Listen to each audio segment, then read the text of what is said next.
Now for the information of all hands.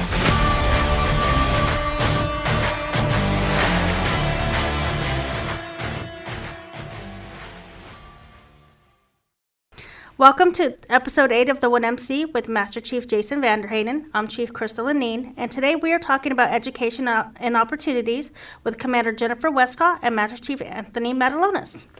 Thank you, Chief. Well, I tell you, this is exciting. I've been really looking forward to doing this podcast for a while because there is a lot going on in the world of education, training, all the things that ForceCom is doing to make sure we have what we need to have a well-educated, well-trained, ready force. You know, when I talk to my DoD counterparts, they say, you know, the United States competitive advantage against our other countries, our adversaries, is our well-educated workforce, particularly the enlisted workforce. And today we are here with two experts in that field, Commander Jennifer Westcott and Master Chief Anthony Matalonis from ForceCom. I'm honored to have you both here. Commander, welcome. Thank you for being here. Thank you for having me. So Commander Westcott is, she's one of her primary areas of focus is the Military to Mariner program, which I'm excited to hear about. She's also got some information on CG Cool. That's going to be interesting, and it's going to affect a lot of people in a very positive way. We're talking about the Navy Community College, some service-wide exam changes, which I know have been well received. I have heard all kinds of great feedback on the service-wide exam changes, some apprenticeship programs, and then anything else that's going on that our special guests want to talk about. But I want to kick it off first with Commander Westcott and talk about the things that are going on in your world, Commander. Yeah, so I will start off with our Military to Mariner program information. So there's a lot of information out there through the National Maritime Center's website, and sometimes it's hard to navigate for the user because there's so much information. So one of the primary things my program does is we like to help a mariner or potential mariner navigate that system. We offer counseling sessions, usually in 30-minute blocks, but they can be as short as 15 minutes. We can walk somebody through that website to get the forms they need, to find the checklists that they can follow to make sure they have all the requirements for the credential. And we often just talk with the user so they understand the path to a credential, the requirements they need, and then we offer tips and advice on how to get through that path, because there's several steps and they can be daunting for some. So we just want to make sure that we can give somebody as much help as possible to get to that final end state of having a merchant mariner credential. Because really everybody in our workforce could have an entry-level credential if they chose. And many of our ratings can advance that credential over time and grow that credential through our endorsed ratings in the merchant mariner credential world. And several people would be eligible for officer licenses on the deck or engineering side. And we have lots of things like courses to support people going through to use their own training qualifications that they do on the job, just so that it makes it easier for them. A great example is the deck credentials. We currently have courses available to use the qualifications mostly to our BM community to approach having a master's license, usually around the 100-ton mark. And then if they choose to continue on in their career and maybe are stationed on larger cutters, they can grow that license over time. So we try to get to folks that are at the entry level of service so that they have plenty of time in their career to grow that credential. And we're not leaving out the engineers. We're working on developing courses to use the credentials that a lot of our MKs and our EMs have. And we want to get to a place where the National Maritime Center has approved our training and qualifications that we just do every day on the job as courses similar to the deck side. That's awesome. So if I go to the National Maritime Center website, and is there a place on there that I can request an appointment with somebody to help me with that? So the National Maritime Center website is completely run by the National Maritime Center. We have our own SharePoint site, and we're inside the voluntary credentialing portal pages. Sometimes they're hard to find, but we have lots of information on our SharePoint site that's accessible internal to the Coast Guard. And we do have a way that you can contact us directly so we can get you the information you need, or we can get you the link to our site. Sometimes, it's hard to navigate portal. And that is an email address. It is cgm, the number 2m, at uscg.mil. Awesome. CGM2M at uscg.mil. Okay. Yeah. And that's, when you say that's our site, that's your military to mariner group. Okay. Fantastic. I know sometimes having some help or having somebody to walk you through it, that, just getting started sometimes is the hardest part of all of it. So that's awesome that you guys will help people figure that out. I know my good friend and mentor Ed Lewis is probably giving two fists up in the air right now because he's happy. I know Master Chief Lewis has worked really hard on credentialing, and I want to put a public plug out. Thank you, Ed, for all your hard work, and Commander, thanks for the work on the military to mariner. I know the engineers are excited about it. A lot of our bosun mates are working on this, and that's fantastic. How does CG Cool is a completely separate entity than military to mariner? Is that right? That's correct. So CG Cool, that's our Coast Guard credentialing opportunities online, and that has its own standalone website, I believe. Is that correct? It does, and it is also on portal for information, but there is a publicly accessible link to CG Cool. You can just go to Google and you can type it in, or whatever search engine you want, and you can type in CG Cool and you'll come up with the DoD site. The DoD sponsors our site as well as the other DoD branch sites. Well, that's awesome. So can you tell me a little bit about, I'm a CS, Master Chief Matalonis is an MST, we've got PA Chief Neen. So is there something for all ratings on CG Cool? There is. Every rating is represented, including our warrants and our officers. We're working right now to populate information on collateral duties, but everyone can go in. The easiest way to search is really to select your rating, and then it'll filter for you all of the credentials that the folks that did a lot of this research, and they continually do this monthly, they have already identified what relates to your career track and the things that you likely align with based off your time in service and experience. And there's a lot of great information on there. Most people have yet to find all of the great information. So you can find credentials, whether they are nationally recognized, exams or certifications, things you can put on your name, but they also give information about how to get those credentials and what types of requirements exist, if there's an exam requirement, if there's continued education requirements after you have that credential. And it also talks about potential when you transition out of service. We all transition at some date, and we want to have something that makes us employable and useful. And these are great things to have. And there's a lot of information in there you can filter to find out, what kind of workforce I could go to, what type of income I can make, what type of demand signal that credential would have when I am ready to transition. That's awesome. Sometimes there's some costs associated with getting some of these credentials. Does the Coast Guard put any money towards that? Is there a way that maybe the Coast Guard could help me pay for an exam or a course or something like that? So the voluntary credentialing program that oversees CG Cool has a credentialing assistance program. And if members are eligible, there's a couple things that require eligibility. And one example is having 6 months left to your service, so re-enlisting within your contract time to make sure you have more than 6 months. They offer fee reimbursement, testing reimbursement, application reimbursement. We don't offer training reimbursement, but it is a fairly simple process to use credentialing assistance. And as long as your credential that you're seeking is on the CG Cool site and it relates to your background, then credentialing assistance most likely will be approved if you follow the process to seek it. An important point is that you do need to have that process started and approved prior to making that purchase. So Okay.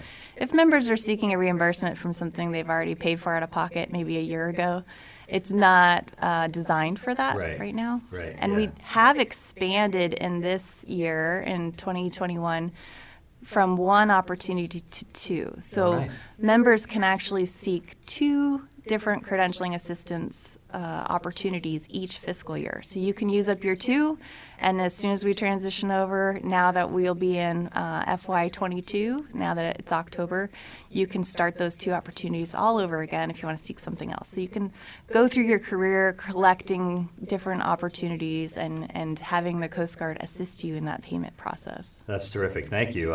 It's I like the CG Cool because, unlike college where you're taking something that, in addition to your normal duties, and this actually kind of complements what you might normally be doing in your normal day work, and, it helps you get a little bit better in your rating. So I'm excited about that, and I'm grateful for ForceCom's investment in CG Cool and Military to Mariner. This is just another way to really, I think it's a retention tool. I think there's an opportunity here for people to continue their service and build on their personal and professional career, which will make them very attractive to employers when they retire.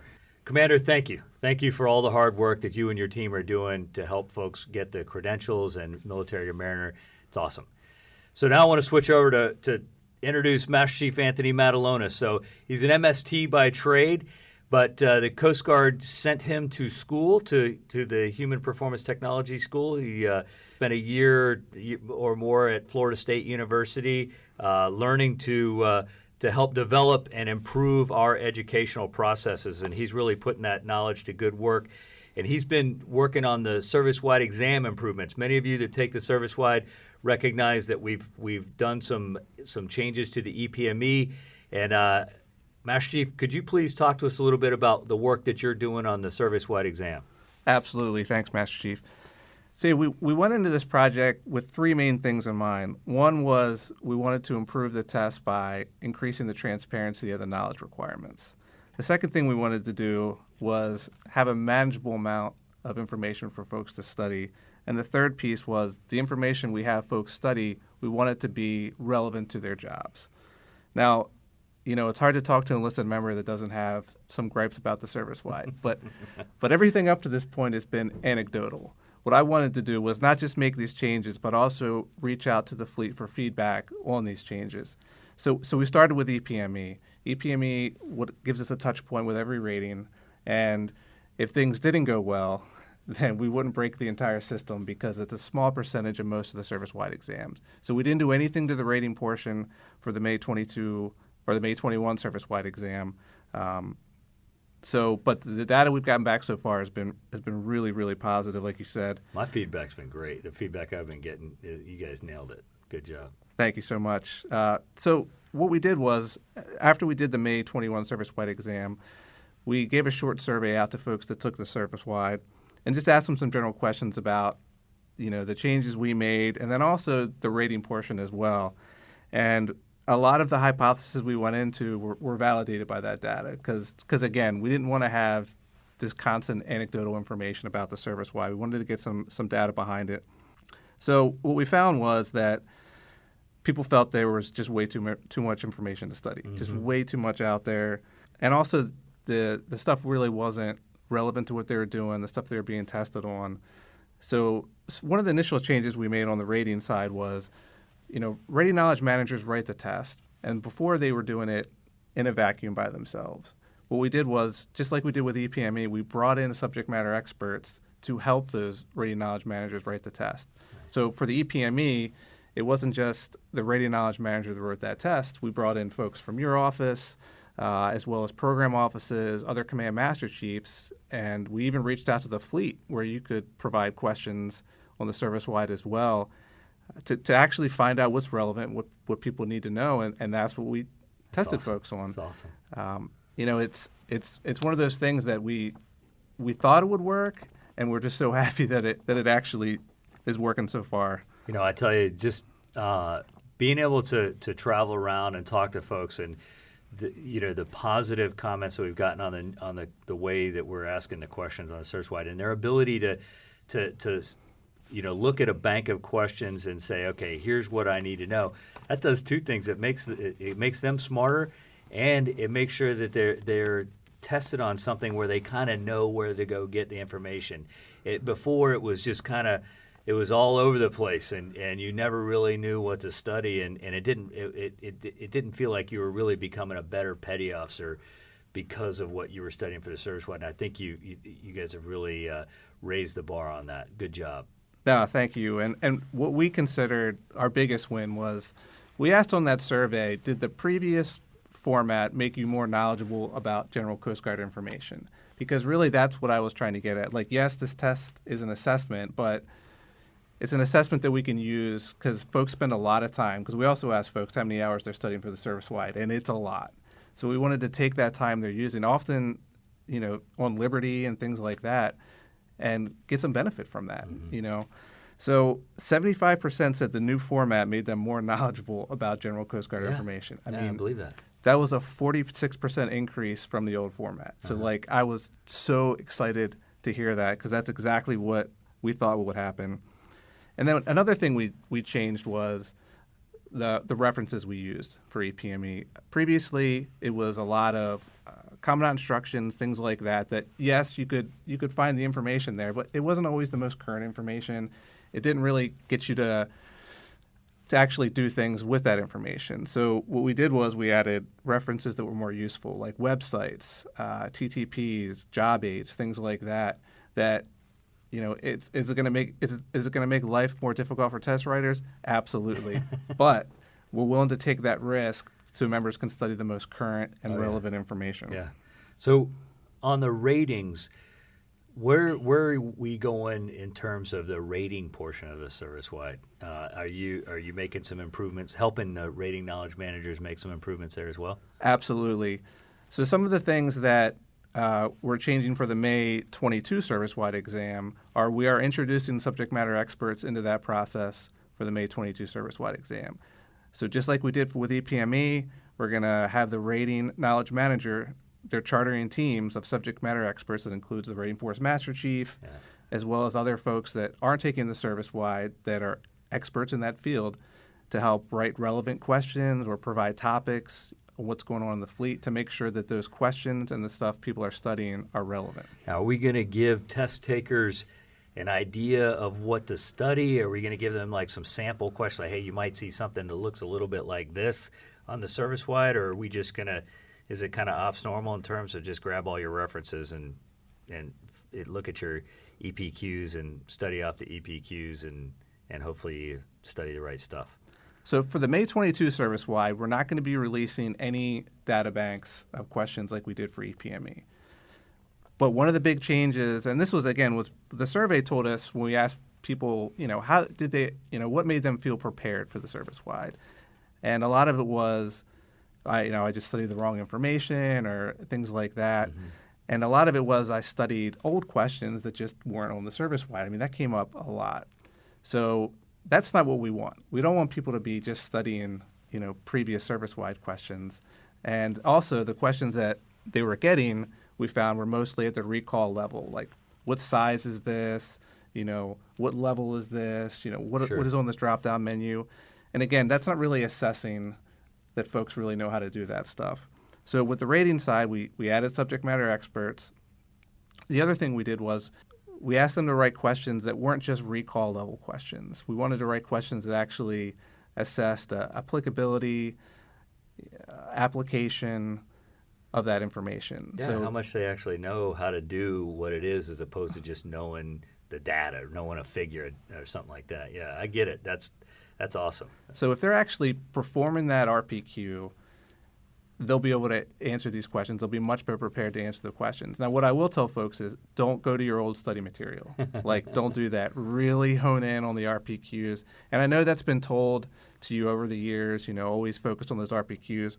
But another thing the analysis found was those RPQ pamphlets are not meeting the mark for service-wide preparation. They're not.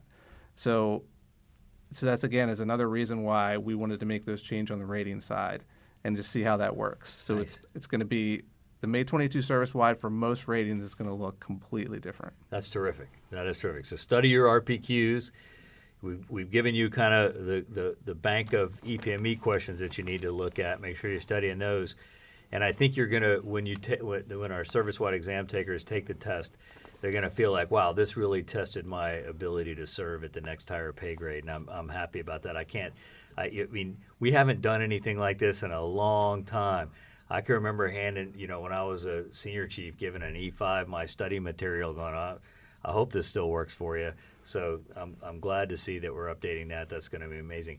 So I'm going to ask you a question that you might or might not be able to answer. Do you ever see us getting away from the Scantron bubble sheets and doing something that looks a little more 20th century, not the 21st, just the 20th century? You see us getting away from those Scantron bubble sheets? Absolutely. Yeah. And the Coast Guard actually was moving towards this over a decade ago. We have a system that can do it, that actually delivers tests right now that people take. Many of the tests at Yorktown use the system we currently have that's actually designed to take online tests. So we absolutely. So that is one of the lines of effort for the service-wide, is to get that electronic delivery. Good. There's going to be huge benefits to that. We'll be able to ask different types of questions, not just multiple choice. We can do matching, fill in the blank, all kinds of stuff, as well as real-time feedback to the test takers. Yeah. When policies change, the tests aren't written 6 months in advance. So by the time you take the service-wide, that policy is out of date or has changed. So yes, absolutely, we'll get there. Okay, good. Yeah, and the other thing too is having the whole workforce, or all E6s sit down and take the test at one day and one time frame. That can be tough on people, especially if they're not quite ready, or they have been deployed, or for whatever reason. So giving folks a little bit more time to take the service-wide would be helpful, and I think an online service-wide that's randomized might give us the ability to do that. So thanks for that. So anything else on the service-wide before I switch you to another topic? No, it's just the other major line of effort is the one service-wide. One service-wide. Oh, that's a big one. That's going to start in May 22. So those big three lines of effort are, we're just really trying to make the test better, have that one service-wide delivered a year, and then eventually get it delivered electronically. So there's that flexibility where we're not going to have everybody in the room that one day, because it can be proctored, via video, multiple kinds of devices. So it's, exciting things on the horizon for the service-wide. So I know you're not in the advancements, field, but I think at the end of the day, the one service-wide exam will help create a more predictable advancement system, and will allow us to make the cuts a little bit bigger and allow more people to compete for assignment, off the May service-wide than making it off the November service-wide and getting whatever holes need to be filled in the assignment officer slate. So I'm very thankful for all your hard work going to one service-wide as well. And it's also too, on the knowledge management piece for the one service-wide, it's going to make our system a lot less complicated. So when things change, they change once a year. My office is still going to message those changes twice a year, but it'll be a whole lot easier to know what you have to have done for the service-wide, and your window to get those things done are going to be longer as well. Oh, yeah, that's true. I didn't think about that. So you also are working on a pilot program with the Navy. It's called the U.S. Navy Community College, and we have over 100 students, I think, that are participating in participated in the pilot program. Can you give us a sense of how that's going and where what the future of the Naval Community College looks like? Absolutely. So this was another project I was really excited about, long overdue for the enlisted workforce. So the Navy did this large comprehensive study about what the future for the enlisted workforce is going to look like. And what they found was the way we're going to stay ahead of our adversaries is to have an educated enlisted workforce. So the benefits to having a Naval Community College is tremendous in a few different ways. The first one is when members go to the Naval Community College, there's no out-of-pocket expenses for them. There's no additional, like if you need a calculator or you need a book or something like that, everything is 100% paid for. The learner interventions as well, because active duty folks, especially in the Coast Guard, we're different than DOD, we're different than other services where, they deploy, they come back for extended periods of time. We are off and on all over the place. So one of the things I worked out with this consortium of schools was to have that in mind for the Coast Guard folks. Like they might go a week without being able to complete something. They might not have internet access if they're underway and things like that. So having those specific learner interventions for our members that are tailored to the Coast Guard was fantastic. And being able to interact directly with those schools was awesome. Really explaining, like, this is how the Coast Guard's different. This is what our members are facing. These are the challenges. And these are some of the interventions that may help them. I wish I would have had that.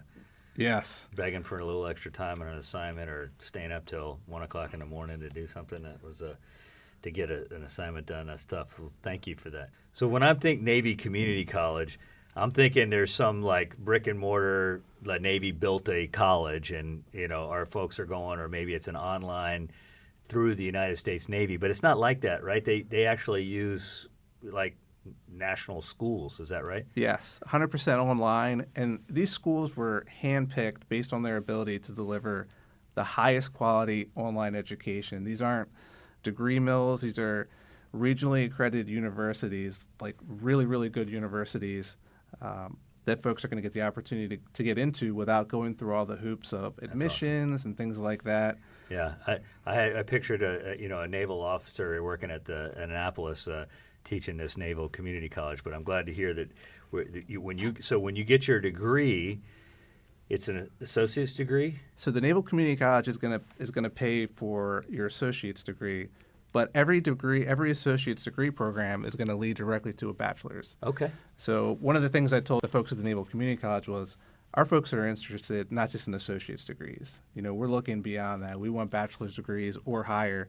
So I wanted to make sure every one of those associate degree programs translated directly into a bachelor's program. So that was really big. And the other thing, I really wanted to get our members to get credit for the work they do. Now, we all know that we get a lot of the C schools and things we go to, we get credits, we get college credits for.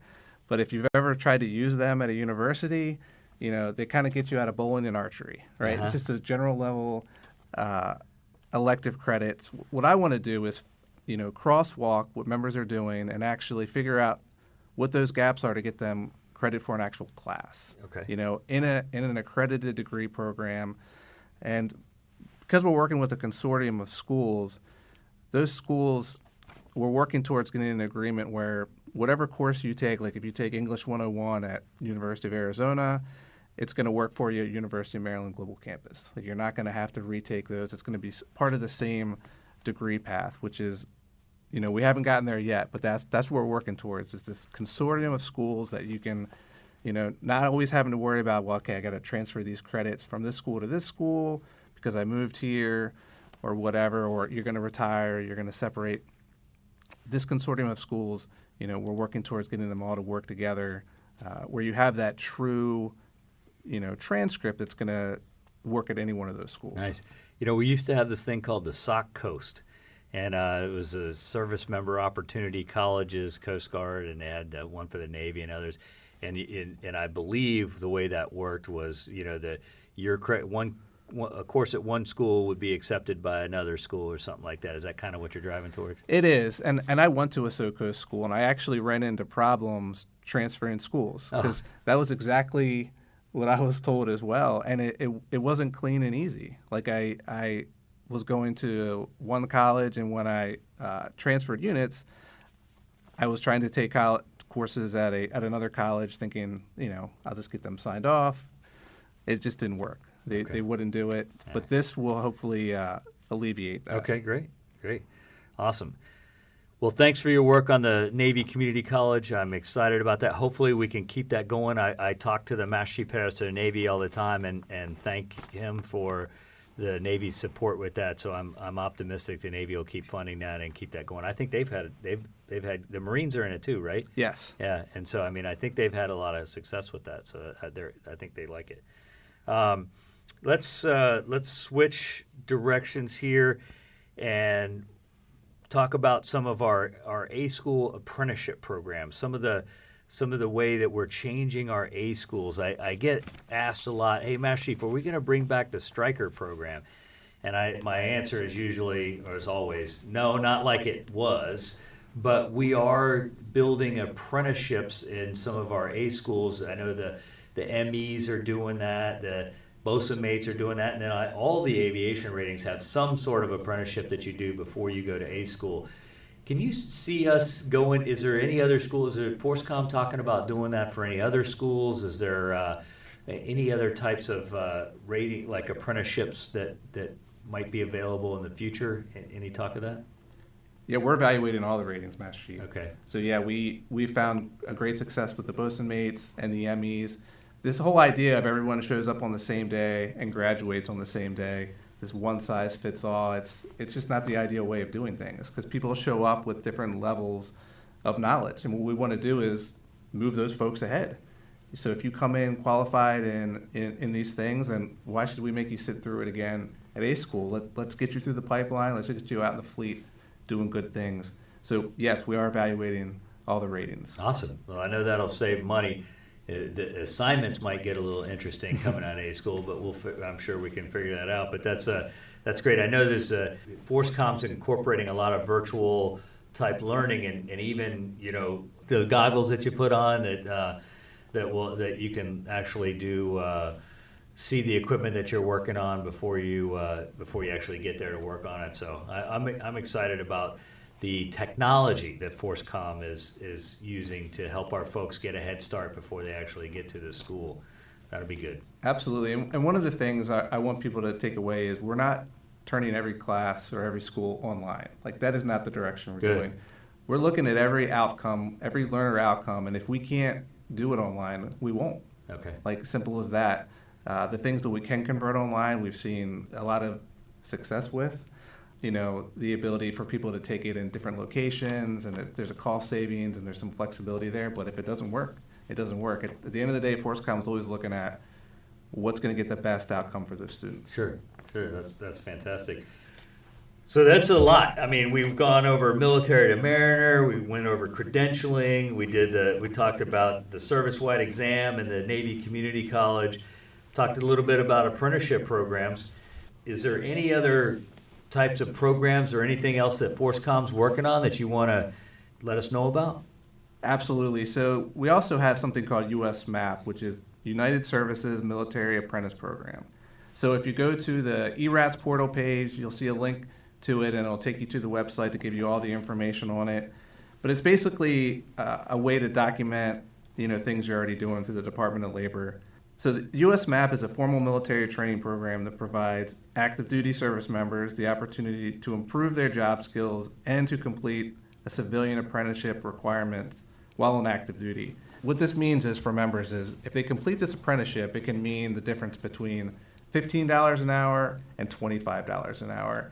Of our program manager for that, gave us all kinds of stories about, an E5 getting out that completed the apprenticeship program, making more than the senior chief that got out. Yeah, for a small investment in your time of documenting the tasks that you do and documenting the hours, you can set yourself up for a much more profitable career after the Coast Guard. The US MAP program is amazing. Not enough people take advantage of it, and there's just a ton of opportunities out there.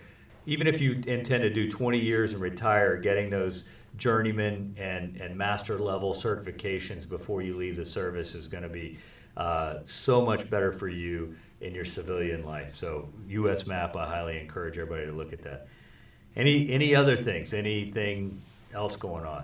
What I really want folks to take away from all this is really start visiting, if you're not already, really visit your Ready Knowledge Manager's portal page frequently, at least once a week, just to go in, because they're going to be posting example questions and stuff on the service-wide, as well as links to a lot of this information. And also just a general ERATS portal page where we post the service-wide message. That's Rating Knowledge Manager or Rating Force Master Chief? So both. Rating Force Master Chief as well as Rating Knowledge Manager. Get used to visiting their portal page, so that way you're always current on what the advancement requirements are and what you're going to be tested on, as well as visiting the Career Investment Division's portal page where you can get information on all of these Career Investment Division, excuse me for interrupting, Master Chief, but is officer, enlisted, everybody has a has a stake. Everybody has interest in the Career Investment Division. Is that right, Commander? That's right. FORSCOM has established the Career Investment Division to represent also civilians. So we are trying to cover the total workforce and develop programs that will assist them through their career and beyond. And it's not just the credentialing that we're talking about today, but also tuition assistance, advanced education opportunities, and just the civilian career management. So we're really working to build a full investment division to help people navigate a career that supports them while they're in and helps them transition once they are ready to get out. But we believe that investment in a member's career will really help with our retention standards, and people will stick around when they feel valued and the work that they do is recognized. And it's not just recognition in the service, but recognized amongst professionals and their peers on the outside. That's awesome. I love the name of that, Career Investment Division. That sounds like a really cool place to work, where you get to do so much good for so many people. And I'm glad the civilians, I know that was something that the Commandant said when he took over, was he wanted to do more for our civilian workforce in terms of growing them personally and professionally. So that's awesome. I tell you, I'm super happy to have both of you here today. There's we could go on and on. So if somebody wanted to learn about advanced education opportunities, they go to the Career Investment Division's portal page. Is there a portal page, that like a landing page for everybody that could go to? So we have a landing page for each of our individual programs, one for voluntary education, one for tuition that includes tuition assistance, one for advanced education, one for the military to mariner inside the voluntary credentialing program. We're kind of a bunch of really complex programs within one division. So we don't have one landing page, but we like to keep updating each one of our SharePoint sites. Well, We would just like to say that the CG Cool information, it includes over 1,500 credentials or licensures, and it is constantly updated. It's updated every month. We know that there's a rigor for each program to be put on that site, and they're monitored to make sure that they are continuing their high standards. And so every opportunity that's available that you can find on there really meets the mark and would be useful once you take advantage of that. Awesome. I tell you, so there's a wealth of information out there, and just know, everybody, that there is quite a few very smart people that are working hard to give you all the opportunities to grow your education, your training, your personal and professional licenses, and everything to make you a better person, not just a better coastie. So I'm thankful for Master Chief Matalonis. Thank you, Commander Westcott. Awesome work from both of you. You continue to lean forward. So perhaps we'll get together again in a few months and talk about any updates or something like that. But thank you both for your time. Thanks, Master Chief. Thank you, Master Chief. Thanks.